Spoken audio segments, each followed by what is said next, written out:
Hi friends, once again welcome to your own channel Lakshmi Ayurveda. Lakshmi Ayurveda में एक बार फिर आपका बहुत बहुत स्वागत है। एंड टुडेज टॉपिक इज सिगरू। आज मैं इस वीडियो में आपको हिमालय सिगरू के बारे में सभी इन्फॉर्मेशन दूंगी। इससे रिलेटेड सभी जानकारियां आपको दूंगी।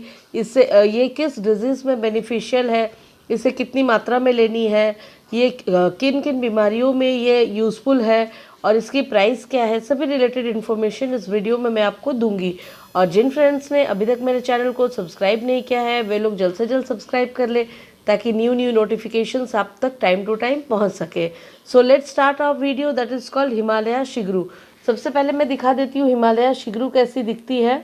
ये देखिए, इस तरह की वाइट कलर की छोटी सी डिब्बी में ये हिमालय शिगरू आती है। इसकी पैकिंग कुछ इस तरह की है। अगर आप इसे खोलेंगे तो ऐसे डिब्बी में आपको मिलेगी हिमालय शिगरू। इसके अंदर 60 टैबलेट्स है, यानी कि 60 गोलियां आपको मिलती है इसके अंदर। और ये 100% वेजिटेरियन है, यानी कि इसे कोई भी वेजिटेरियन लोग, जो लोग नॉनवेज नहीं खाते हैं, इस मेडिसिन का आराम से इस्तेमाल कर सकते हैं। इसकी जो बोटानिकल नेम है या साइंटिफिक नेम की अगर हम बात करें तो इसकी साइंटिफिक नेम जो है वो है मोरिंगा टेरिकोसडोरमा, इसकी जो बोटानिकल नेम है। तो आइए जान लेते हैं कि इसके बेनिफिट्स क्या क्या है। ये मेडिसिन जो है मेनली, और ये जॉइंट पेन के लिए बहुत एक प्रचलित मेडिसिन है, बहुत रामबाण औषधि है। यानी कि अगर जॉइंट पेन से आप परेशान हैं तो आप बेशक इस मेडिसिन का इस्तेमाल शुरू कर देना चाहिए आपको। क्योंकि ये जो है, अगर आपके जॉइंट में बहुत ज़्यादा दर्द है, बहुत ज़्यादा पेन है और आप एकदम बहुत ज़्यादा पेनफुल, आपकी जो स्थिति है वो बहुत पेन है और सूजन भी है, साथ में अगर आपको इन्फ्लेमेशन भी हो गई है आपके जॉइंट्स में, क्योंकि कई बार क्या होता है कि सही टाइम पे मेडिसिन नहीं लेने की वजह से पेन होते होते उसमें सूजन आ जाती है। तो अगर इस तरह की सूजन और दर्द आपको है तो तुरंत आप इस मेडिसिन का इस्तेमाल करना शुरू कर दें। कुछ ही दिनों में आप देखेंगे कि बहुत अच्छा रिजल्ट आपको मिल रहा है। और अगर आप अर्थराइटिस पेशेंट हैं, यानी कि अगर आप अर्थराइटिस के यानी कि वात रोग के अगर आप पेशेंट हैं, तो ये बहुत ज़्यादा आपको फ़ायदा देने वाली है। ये आपके लिए ये मेडिसिन बहुत ज़्यादा फ़ायदेमंद हो सकती है, क्योंकि अर्थराइटिस के लिए ये जानी मानी एक औषधि है। इसके अलावा अगर हम बात कर ले ये जॉइंट पेन्स और ये सब में, तो ये बहुत ज़्यादा फ़ायदेमंद है ही। और अगर इसके अलावा भी हम बात करें तो ये डाइजेस्टिव सिस्टम को भी जो है वो ठीक करती है।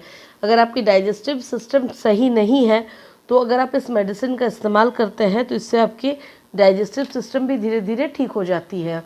और ये तो है सिर्फ अर्थराइटिस ही नहीं, नसों के पेन के लिए, यानी कि नर्व्स में भी अगर आपको पेन है या प्रॉब्लम है, नर्व्स रिलेटेड प्रॉब्लम में भी ये बहुत ज़्यादा काम करती है। और ये हमारे इम्यूनिटी को भी सुधारती है, यानी कि हमारे इम्यून सिस्टम को ठीक करती है ये मेडिसिन।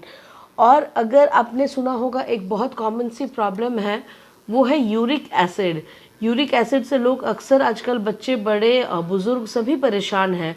तो ये यूरिक एसिड को भी ये मेडिसिन जो है कम करने की क्षमता रखती है। और अगर आपको बहुत ज़्यादा है तो उसे वो बैलेंस कर देती है। तो यानी कि ये यूरिक एसिड के लिए भी एक बहुत अच्छी मेडिसिन है। ये जो है यूरिक एसिड को बैलेंस करती है और आपको जो है असहनीय दर्द से जो है मुक्ति देती है।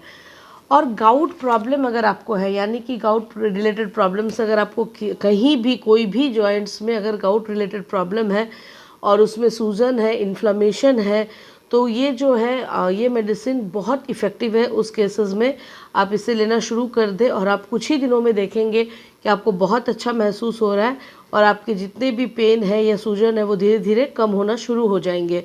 ऐसा इसलिए होता है क्योंकि इस मेडिसिन में जो है कैल्शियम, विटामिन्स, मिनरल्स सभी कुछ पाए जाते हैं।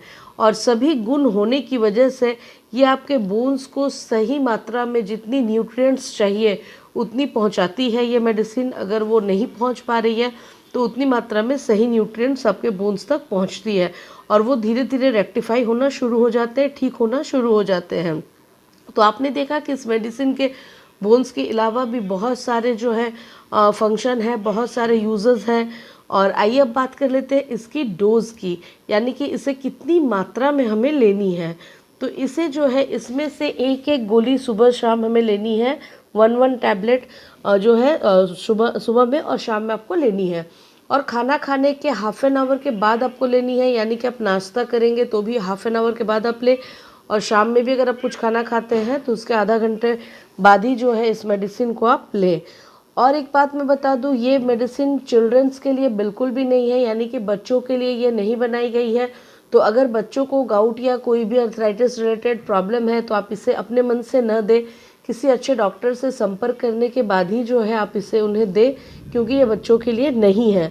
और प्रेग्नेंट लेडीज़ भी अगर इसका इस्तेमाल करना चाहती हैं तो वे बिल्कुल ना करें, क्योंकि ऑलरेडी उनकी बहुत सारी मेडिसिन चल रही होती है। और फिर भी अगर आप इसे लेना चाहती हैं तो अपने डॉक्टर से, अपने गायनोकोलॉजिस्ट से जो है एक बार सलाह ले लें, उसके बाद ही ये आप उसका इस्तेमाल शुरू करें। और एक बात मैं बता देती हूँ, जो लोग बीपी या डायबिटिक पेशेंट हैं, यानी कि हाई ब्लड प्रेशर के पेशेंट हैं और डायबिटिक पेशेंट है, वो भी शुगर के पेशेंट हैं, वो भी जो है इस मेडिसिन को ले सकते हैं। लेकिन उनके लेने के तरीके में थोड़ा सा डिफरेंस होगा। डिफरेंस ये होगा कि वो जो अपनी मेडिसिन रेगुलर लेते हैं शुगर की या बीपी की, उससे कम 3 से 4 घंटे बाद आपको इस मेडिसिन को लेना है। इस तरह से बैलेंस बना के अगर आप लेंगे तो दोनों आपके काम करेंगे, आपकी बीपी वाली मेडिसिन भी या आपकी डायबिटिक मेडिसिन भी और ये भी। तो आपको अंतराल जो है उसके बीच की गैपिंग 3 से 4 घंटे रखनी होगी।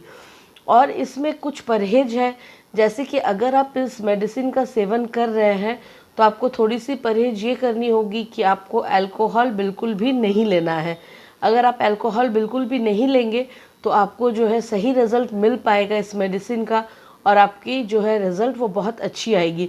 क्योंकि ये कई लोगों पे अप्लाई करके देखा गया है, जो लोग इस मेडिसिन के लेने के दौरान में अल्कोहल का सेवन किए हैं, उन लोगों की रिज़ल्ट, जो लोग नहीं करते हैं उनकी रिज़ल्ट बहुत अंतर है। इसलिए आप इस समय थोड़ा सा परहेज करें। और हो सके तो मेरी तरफ से एक टिप्स, मैं अपने पर्सनल टिप्स देना चाहूँगी कि अगर हो सके तो आप सुबह शाम थोड़ी सी एक्सरसाइज करें। अगर एक्सरसाइज पॉसिबल नहीं हो तो वॉकिंग करें, रनिंग करें, कुछ भी करें, यानी कि फिज़िकल एक्टिविटी को अपनी जो है हाफ एन आवर सुबह, हाफ एन आवर शाम को अगर आप करेंगे तो ये मेडिसिन बहुत ज़्यादा आपको फ़ायदा देगी और बहुत रिलीफ देगी। तो होप मेरा वीडियो आज का पसंद आया होगा। अगर मेरा वीडियो पसंद आया है तो इसे लाइक करना ना भूलें। जिन फ्रेंड्स ने अभी तक मेरे चैनल को सब्सक्राइब नहीं किया है वे लोग सब्सक्राइब कर ले, बगल में ही बेल आइकन है उसे भी दबा ले, ताकि न्यू नोटिफिकेशंस एंड अपडेट्स आप तक पहुंच सके और आप हमारे साथ बने रह सके। क्योंकि आगे भी मैं बहुत सारे मेडिसिन की रिव्यू आपके लिए लाने वाली हूँ जो आपके हेल्थ रिलेटेड होंगी और आपके लिए बेनिफिशियल होंगी। So till then take care, bye.